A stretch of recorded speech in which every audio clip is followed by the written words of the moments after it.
Good afternoon. Good afternoon. This is Charles Coachman. Well, it's actually morning, so I'm getting a bit ahead of myself. This is Charles Coachman, and this is Coachman on Real Estate. Coachman on Real Estate. I hope that you are having a great day. I am not sure exactly what's going on. I'm seeing that I've got an error message, but I hope that we are okay. We will know that soon enough.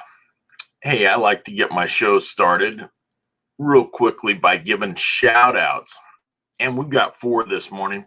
One is a fellow that I've met via online over the internet, Brad Craig Beck out of Colorado.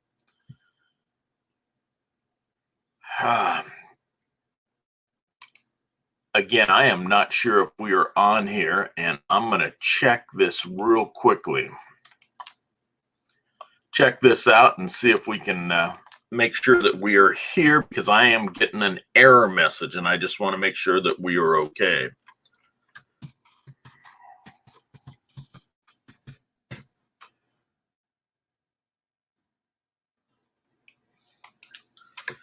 Check this out.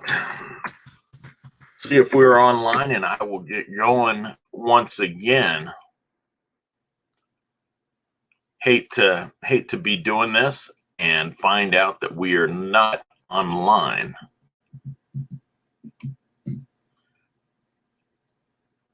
But we are. So I can see that.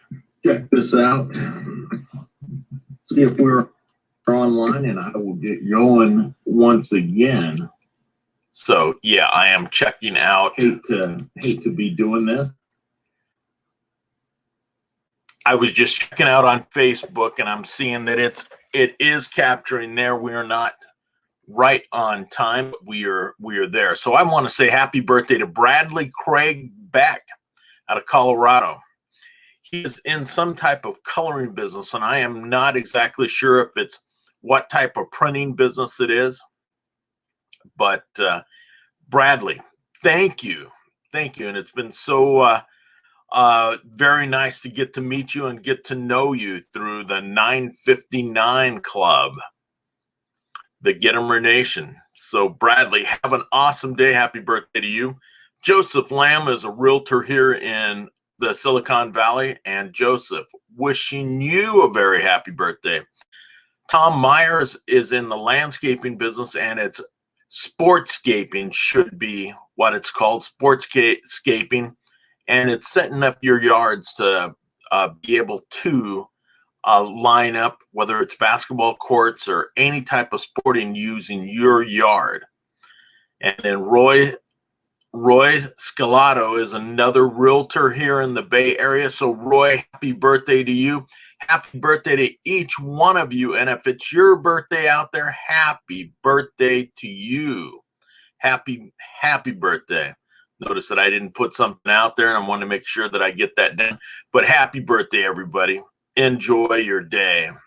Enjoy it. All right. Let's get going on again with this and see if we can get myself set up.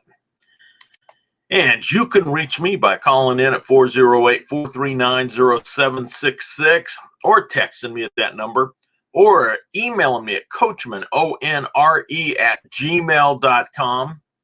And we can be found on Facebook under Charles Coachman or Charles Coachman Realtor on Facebook. Obviously, Mother Google will be able to find me.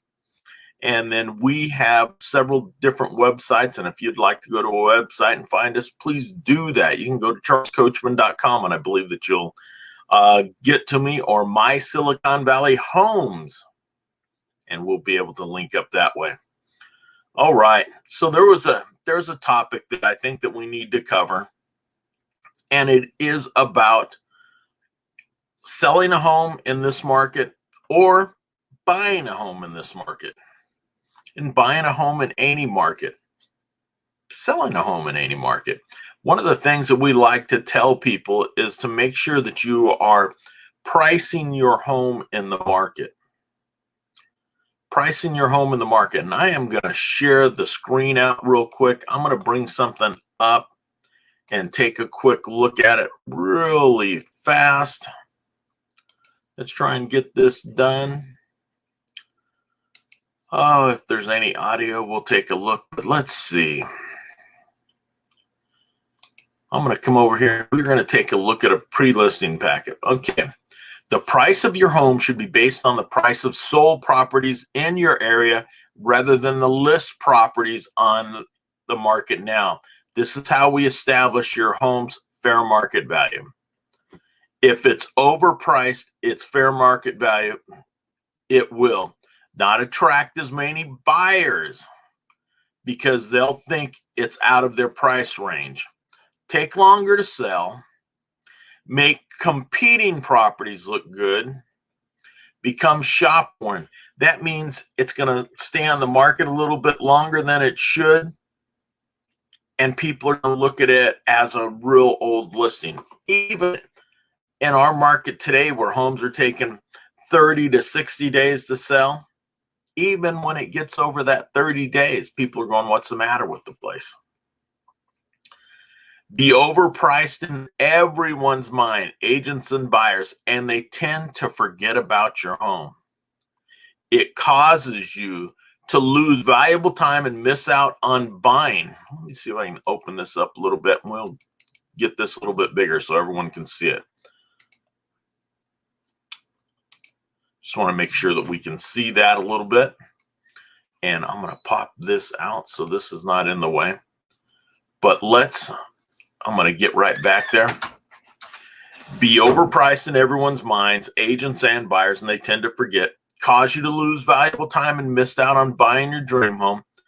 Cause advertising dollars and marketing efforts to be wasted. Cause negotiations to stall. And end up selling below the market in order to make up for all the above. So we want to make sure that we understand that. This is for sellers. You want to make sure that you understand that even in today's market, you can overprice a listing. Even when homes are selling really quickly, if you put your home above where it should be, you're going to probably end up in some trouble.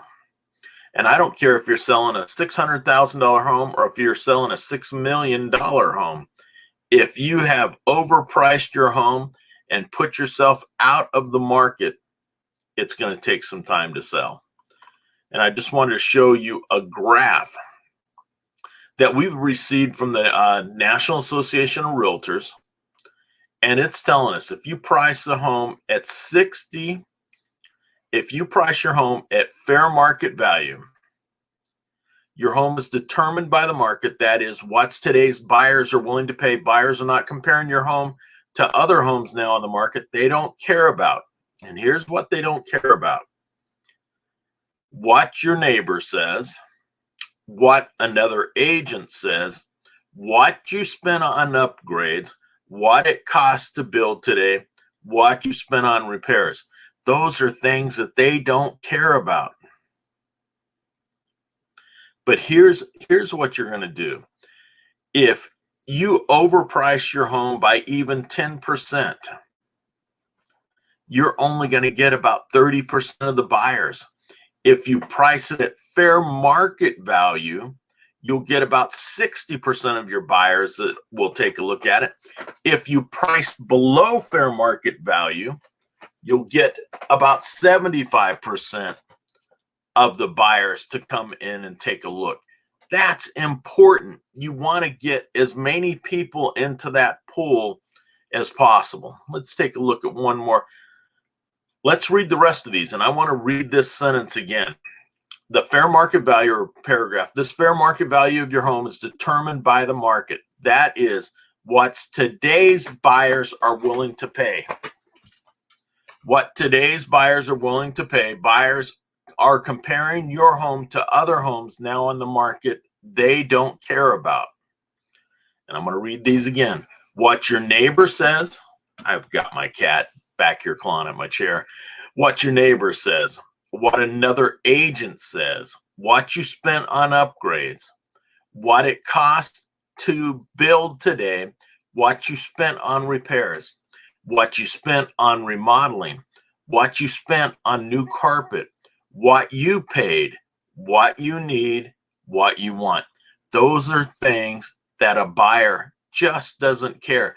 The buyer is trying to make the best deal for themselves and not be concerned about what you've done. And that is something that we all have to keep in mind.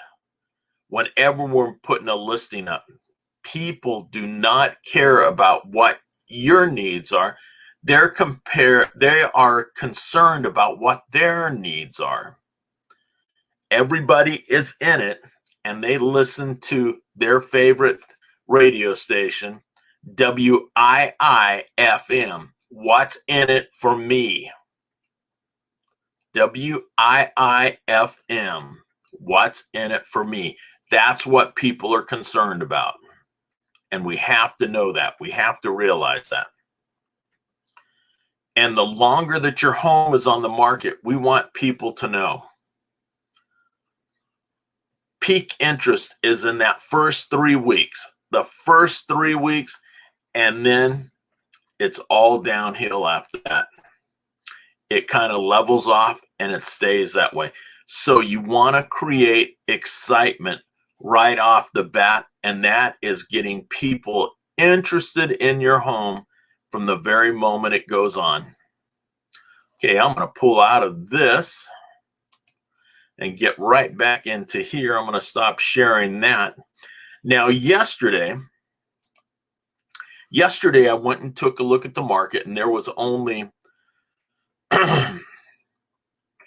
in the Santa Clara Valley, there were about 20 homes that had their prices go down. Now I'm going to take a quick look over there and see what we've got today. Just taking a quick look to see what's happening here. So I'll be sharing the screen again. And then I'm going to get out of there. I'm going to go over to here.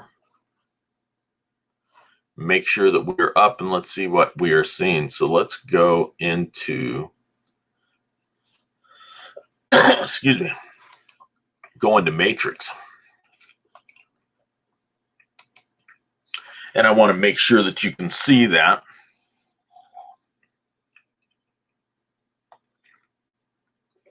So this screen keeps a rolling tab of what's happening in the market every 24 hours. It rolls over. It rolls over from midnight to midnight. And so that you can see exactly what's happening. So today they had list price decreases. There was only one. And let's take a look at what they did. This was a residence that's now priced at $1,699,000. They just pulled that down from 600. They just pulled it down by 5.19%. Let's take a look and see what they've did. And I want to get out of here, and we will go into Client Fool. They had this. It's a 4-bedroom, 4-bath.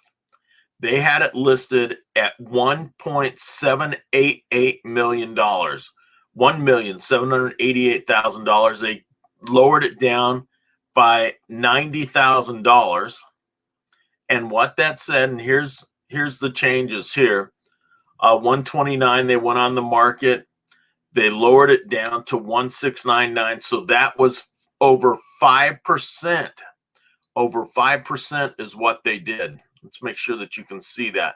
So they lowered the price of this house by 5%.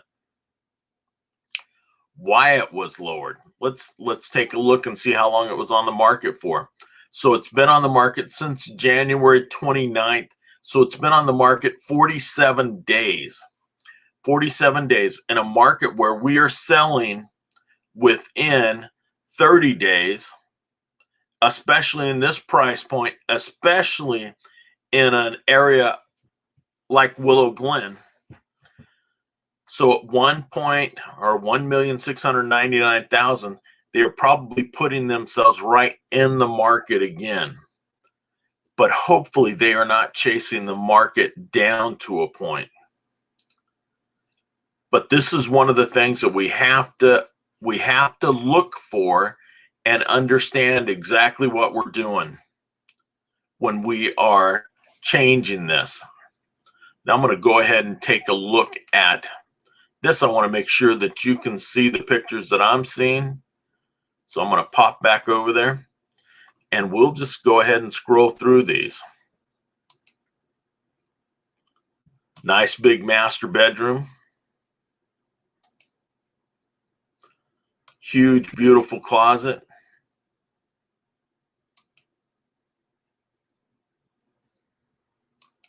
Living area. Nice, big, wide open kitchen.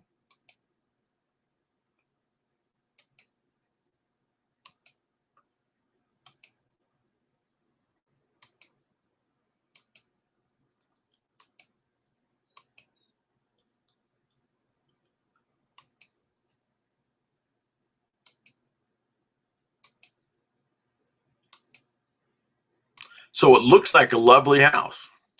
A lovely house, and it's in a great neighborhood. I know the neighborhood very well.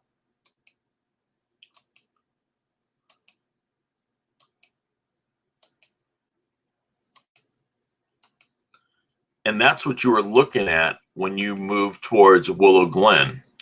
So I just wanted to make sure that you could see what happens in these neighborhoods and what happens when you put a house on the market and it is perceived as being overpriced, that the value is not there for folks taking a look at it. I'm going to pop on out of here and we'll just get this going. Let's see. We're going to stop the screen. Boom. Okay. So that's what happens when you overprice a home in the market. It's going to sit there. In this case, almost every other home in the market is selling within 30 days. Why did this one take longer? People are perceiving that 1.788 was too much money. So now they've dropped it down $90,000 or 5%. They've dropped that price down by that much. Is it going to put it back in the market? Or is the market a little less than that yet? Again, we saw that list of what people are looking at. They are not concerned on how much work you did on the house. They are concerned about the value and what it will do for them. That's what buyers are concerned about. They do not care what you've put into a house. And if you decide that you're going to hold out, well, your home will sit there longer than you probably wanted it to. Are you going to sit there until the value grows again? We've got to make sure that we understand exactly how to price a house so it is in the market, not above the market or out of the market. You want to price it at market price or below so that you are getting more buyers in there to take a look. Is this the right home for me? You want excitement. You want buyers in there. You want to make sure that you know how to get your home sold. That's the biggest thing. You want to be able to get your home sold. And you don't want to be sitting on the market for a long period. So at this point, with this home right here being on at 47 days, people are going to say, what's happened here? How come it's not selling? We need to understand that. Now, I've got a second thing that I want to talk about, and that is about buyers. If you have a home that you are interested in, it is offered to you below market price, but there are repairs that need to be done. You got to take a look and say, how much below market is it priced? How much is it going to cost me to do these repairs?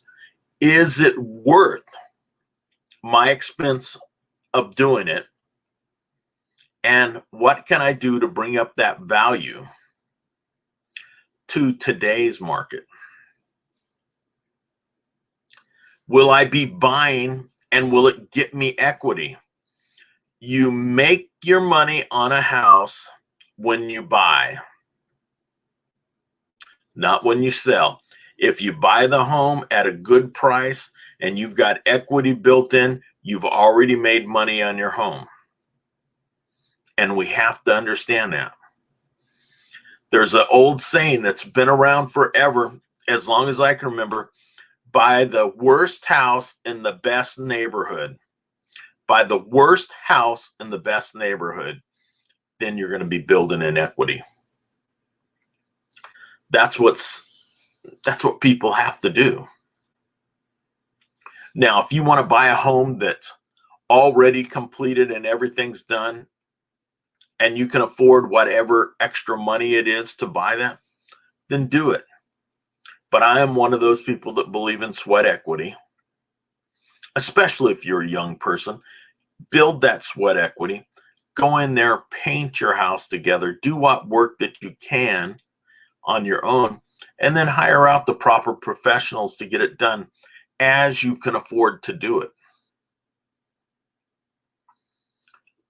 But just remember this: buy the worst house in the best neighborhood. Buy the worst house in the best neighborhood. That will make you money in the long run, especially if you're a youngster. But even for us older folks, if we get in there and we're able to do a lot of the work for ourselves, and we don't care if we're going to be there for a year or even 6 months, then we can turn and flip that house. And that's one of the things that's big in the market, is flipping houses. But I'm talking about people wanting to hold on to their homes for a good long time. Get that money made up front, and then all you're doing is building onto your equity. Build that equity. And that is my tip for the day for buyers that want to do the best job that they can. Build that equity today. Hey, I hope everyone has a wonderful St. Patrick's Day. Thank you for joining us. If you'd like to share this out, we'd sure appreciate it. If you know somebody that's looking to buy or sell in the Santa Clara Valley, in the Silicon Valley, have them reach out to me. I'd be glad to talk with them and give them some good advice, good, honest advice on what it takes to buy and sell in today's market. Have a great day. This is Charles Coachman. This is Coachman on Real Estate. Have a wonderful St. Patrick's Day. Take care. God bless.